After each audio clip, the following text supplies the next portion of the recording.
লম্বা রাজকুমারী। অনেক অনেক বছর আগে একজন রাজা তার কন্যা সন্তানের জন্মের জন্য অধীরভাবে অপেক্ষা করছিল। মহারাজ, আমার রানী এবং কন্যা কি ঠিক আছে? মহারাজ, রাজকুমারীর পাটা অন্যরকম। কি?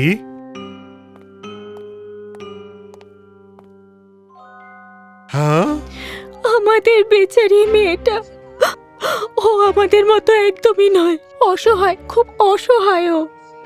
এটা কি করে সম্ভব? তোমরাই দেখো, রাজকুমারীর জন্ম হয়েছে লম্বা পায়ের সঙ্গে। এই রাজ্যে সব থেকে বড় পা নিয়ে জন্মেছে সে। যে কোনো মানুষের থেকে 10 গুণ বড় তার পা। আর সেই কারণে এটা দুর্ভাগ্য। ও মনে হয় অসুস্থ। ওকে যদিও পরীর পাওয়ালা রাজকন্যা বলা হোক, কিন্তু ও পরী নয়, আর তাই ও এই স্বাভাবিক রাজ্যের রানী হতে পারবে না। একেবারেই অসম্ভব।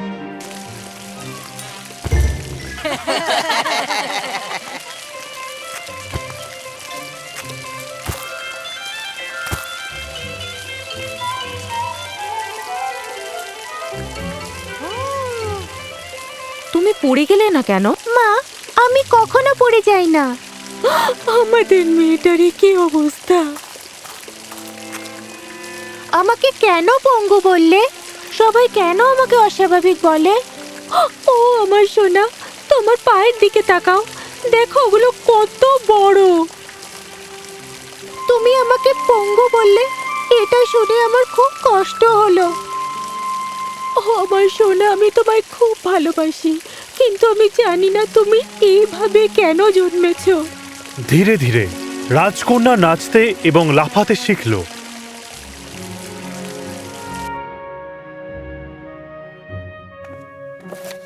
এইভাবে অনেক বছর কাটল এবং রাজকুমারী অনেক দুঃখ নিয়ে বড় হলো। কিন্তু একদিন সে আর সহ্য করতে পারল না। এটা খুবই দুর্ভাগ্যজনক যে আমাদের মেয়ে একজন পঙ্গু। দুর্ভাগ্য। তার 16 বছরের জন্মদিন হতে চলেছে, কিন্তু সে রানী হওয়ার জন্য সক্ষম নয়। ওই রাজত্বের কিচ্ছু শিখতে পারেনি। আমি সব সময় ওকে দেখি, আর আমার খুব ভয় করে ওকে নিয়ে। ও এরকম একটা জীবন কেন পেল? আমি আমার মা বাবাকে এভাবে দেখতে পারছি না। আমার দ্বারা সম্ভব নয়, আমি চলে যাব। রাজকুমারী গভীর রাতে রাজমহল পরিত্যাগ করল। সারা জীবনের জন্য সে একটা গভীর অন্ধকার জঙ্গলে প্রবেশ করল।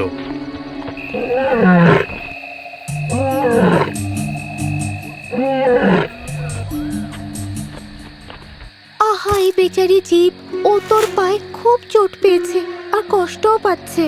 আমি তোমার ব্যথা সারিয়ে দেব, তোমাকে কথা দিলাম।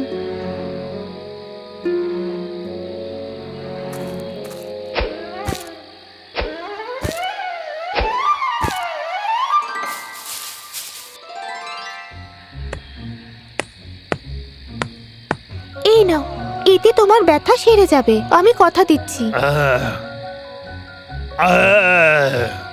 তোমার ভয় করছে না? এই ভয়ঙ্কর সিংহ তোমার যদি ক্ষতি করে? কে কে আপনি? আমি হলাম এই বনের রানী। এখন উত্তর দাও, কেন তুমি ভয় পেলে না? এই ভয়ঙ্কর সিংহটা তোমায় খেয়েও ফেলতে পারত। এটা একটু বোকামি নয় কি? আমি ওর এই যন্ত্রণা দৃশ্য দেখতে পাচ্ছিলাম না।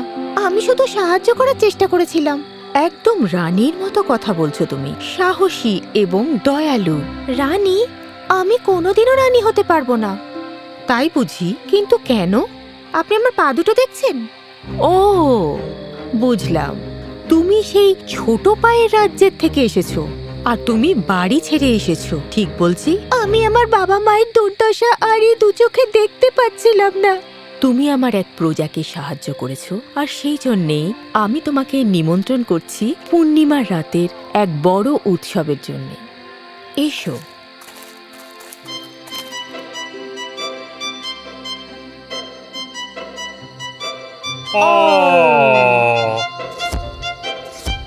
তোমার কি এখানে ভালো লাগছে? আমার এখানে সব কিছু ভালো লেগেছে। বাহ, তোমার বড় পা জোড়াকে এর জন্য ধন্যবাদ দাও। অবশ্যই। আমার পরিবারের সবাই যদি এটা বুঝতে পারত। তুমি কি ওদের বোঝানোর চেষ্টা করেছো? না। তাহলে ওরা কি করে বুঝতে পারবে সবটা? কারণ ওরা আমাকে পঙ্গু মনে করে, কারণ আমার এই বড় পা জোড়া রয়েছে। কিন্তু এটা যে ভুল সেটা প্রমাণ করার জন্য তুমি কি করেছো? তুমি নিজের জীবনটাকে দুর্বিষহ করে তুলেছো। তুমি নাচ করা ছেড়ে দিয়েছো, সমস্যার সম্মুখীন হওয়া ছেড়ে দিয়েছো, আর এখন তুমি পালিয়ে এসেছো। তুমি সবসময় ভাবতে ওরা তোমার সমালোচনা করছে, যেখানে ওরা তোমাকে নিয়ে দুশ্চিন্তায় ভুগত। তাহলে আমার কি করা উচিত? দুটো জিনিস। প্রথমত, তুমি নিজেকে নিজের জন্য খুশি রাখো, কে কি মনে করছে ভেবো না। আর দ্বিতীয়ত, তুমি তোমার বাবাকে সাহায্য করো, তোমার প্রজাদের, তোমার রাজত্বকে। তাহলেই সবাই বুঝতে পারবে যে তুমি একেবারে স্বাভাবিক, কোনো সমস্যা নেই।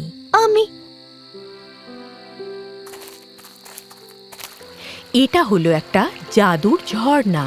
এটা তোমার পাজোরাকে একদম ছোট করে দেবে, যেটা তোমার রাজ্যের বাকিদের রয়েছে। তুমি এই মুহূর্তেই ছোট পায়ের অধিকারী হতে পারবে। কিন্তু আমি বলবো এই বড় পা নিয়েই খুশি থাকো, আর প্রমাণ করো যে এই পাজোরা তোমার জীবনে বাধা নয়। এটা সহজ নয়, কিন্তু একজন সত্যিকার রাজা বা রানী শুধুমাত্র সেগুলো কঠিন বলে, তাই নয় কি? তাই বড় পাওয়ালা রাজকন্যা, এবার তুমি কি করবে?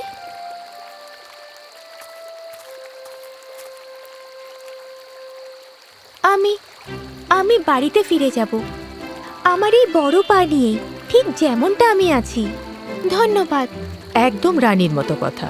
শুধু মনে রেখো, তোমার শরীরটা কেমন সেটা নিয়ে চিন্তা করো না।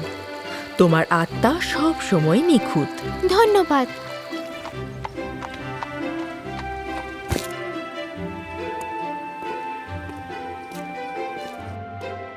সেনাপতি, আমাদের রাজাকে ফিরিয়ে আনতেই হবে। মা, কি হয়েছে? বাবা কোথায়? ও আমার সোনা, তুমি ভালো আছো? আমি ঠিক আছি, কিন্তু বাবা কোথায়? তোমার বাবা তোমাকে খুঁজতে বেরিয়েছিল। আর প্রতিবেশী রাজা এবং তার দলবল তাকে আক্রমণ করেছে, তাকে বন্দী করেছে। আমরাও কি ওদের আক্রমণ করতে পারি না? এটা আমরা করতে পারি না রাজকুমারী। প্রভুর সুরক্ষার দিকে আমাদের প্রথম গুরুত্ব দিতে হবে এই সময়। আমাদের সৈন্যদল কিচ্ছু করতে পারবে না তোমার বাবা না ফেরা পর্যন্ত। সেনাপতি, আপনার কি মনে হয় ওরা কেন বাবাকে নিয়ে গেছে? তার মহামান্যের জন্য সবচেয়ে নিরাপদ জায়গা হবে রাজধানীতে, যা এখান থেকে 50 মাইল দূরে। আমি জানি না তাদেরকে কিভাবে আটকানো উচিত তাদের পৌঁছানোর আগে। ওরা যদি গভীর জঙ্গলের ভেতর দিয়ে যায়, তাহলে ওদের ওখানে আটকে দেওয়া কি সম্ভব নয়? ওই জঙ্গল দিয়ে যাওয়া যাবে না। আমাদের সৈন্যরা খালি পায়ে ওই পাহাড় জঙ্গল পেরোতে পারবে না, কারণ ওই রাস্তা খুবই পিচ্ছিল। বুঝলাম। ঠিক আছে, তাহলে আমি সবার আগে যাব আর সবাই অনুসরণ করবে। তারপরে আমি বাবা যেখানে আছে সেখানে নিয়ে যাব। না না, তুমি যাবে না। মা, আমি একজন এই রাজ্যের এমন মানুষ যার পা দুটো বড়, মনে আছে?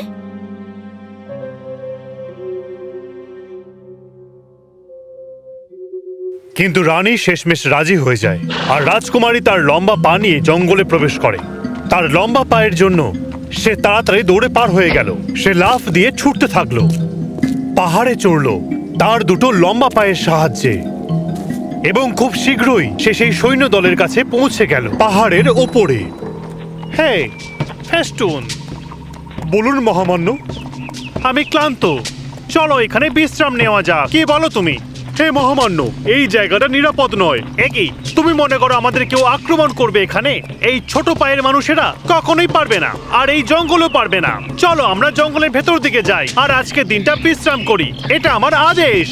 তাই হোক মহামান্য। আমি এটা বিশ্বাস করতে পারছি না। তুমি আমার কাছে সাহায্য চেয়েছিলে, আর আমিও তোমাকে সাহায্য করেছিলাম 20 বছর আগে, কিন্তু তুমি আমাকে ঠকিয়েছো। চুপ করে থাকুন রাজা, এখন থেকে আপনার সব সম্পদ আমার। হে রাজকুমারী। হ্যাঁ, তুমি আবার কে? এই জঙ্গলের রানীর ছেলে নিম্ফ আমি। আর তুমি এখানে এসেছো কেন? তুমি সাহসী, কিন্তু তুমি যুদ্ধ সম্পর্কে কিছু জানো না। তুমি জানো, তাই আমার মা তোমাকে সাহায্য করতে পাঠিয়েছে। ও, ধন্যবাদ। তো আমাদের কি করা উচিত বলে মনে হয়? দাঁড়াও আর দেখো, এখনের জন্য। তুমি এখন থেকে বন্দী থাকবে। তোমার ছোট্ট সেনারা আমাকে আক্রমণ করবে না। তোমার রাজত্ব এবার থেকে আমার। এবার ওকে এখান থেকে নিয়ে যাও আর ওখানে ঝুলিয়ে দাও যতক্ষণ আমরা বিশ্রাম করব। কিন্তু তোমরা প্রতি সেকেন্ডে ওর ওপর নজর রাখবে। তাই হবে মহামান্য।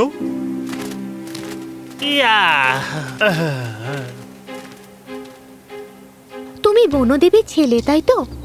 হ্যাঁ। তাহলে নিজের জাদুকে ব্যবহার করো আমার সৈন্যদের সংকেত পাঠানোর জন্য, যাতে তারা এখানে আক্রমণ করে আমাদের রাজাকে উদ্ধার করে নিয়ে যেতে পারে। এখনই শুরু করো। তোমার জাদু কি শুরু করে দিয়েছে কাজ? ইতিমধ্যেই হয়ে গেছে। তোমার কথাগুলো এর মধ্যে শুনে নিয়েছে।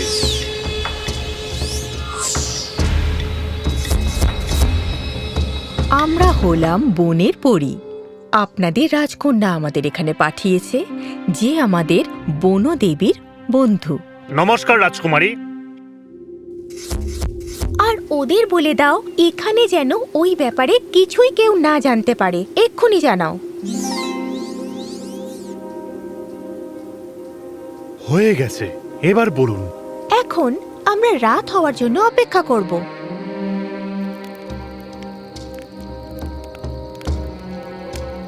কোথায় গেল সেই সিংহটা? আচ্ছা, তোমার কাছে কি একদল ভাল্লুক নেই যারা এখানে আসতে পারে? বুঝতে পেরেছি। ওখানে কি হচ্ছে? এই শব্দটা মহামান্যর তাঁবুর ভেতর থেকে আসছে। চলো।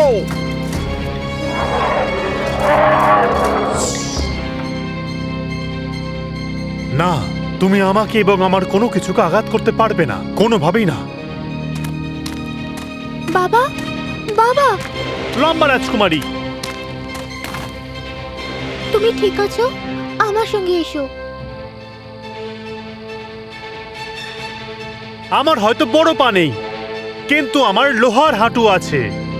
এবার চলো, এরা আমাদের শত্রু, ওদের ধরে ফেলা উচিত।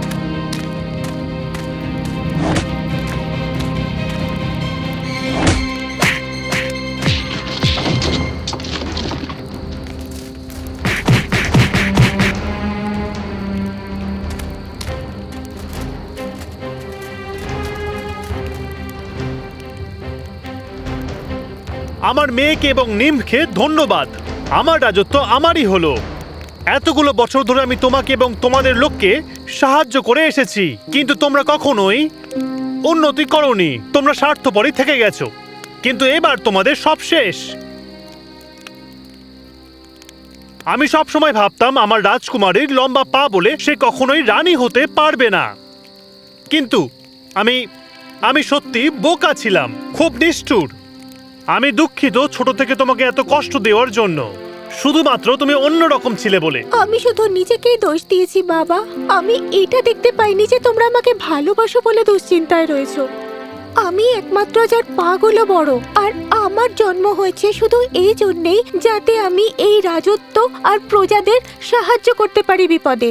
এটা খুবই সহজ যে সমস্যায় পড়লে এই জগৎকে আমরা দোষ দিই, কিন্তু আমরা নিজেদের ভুলগুলো দেখি না, যেটা আমি এখন অনুভব করছি খুব বেশি করে।